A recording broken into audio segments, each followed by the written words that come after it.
አንቺ ገፊ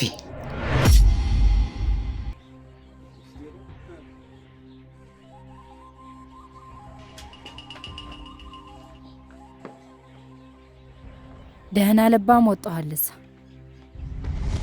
ነብርን እኮ ዝም ባያስደነግጠው። እሱ እንኳን እንደ ቦታውና እንደ ሁኔታው ይወሰናል። እንደየቁስሉ ማለትሽ ነው? እርግጥ ነው እድሜሽን ሙሉ ገፊ ነሽ። ስንቱን ገፍተሽ ስንቱን ጥለሽ ዛሬም ያለ ጸጸት ቁመሽ ትሄጂ የለ ገፊ። እሱን በበጋ ያለ ስጋት የተሻገርከውን ወንዝ በክረምት ገብተህ ሞክርና ንገረኝ። በትናንትና ያትለካኝ። እሱን ካደረክ ደግሞ አወዳደቅህ ይከፋል።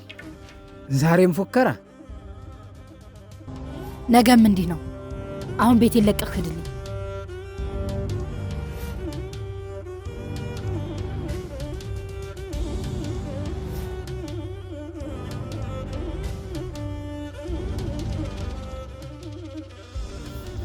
ለመጀመሪያ ጊዜ ስሜቴን አሸነፍኩት።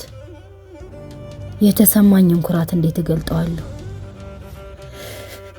ብቻ መደሰት ተፈለጋችሁ ስሜታችሁን አሸንፉ።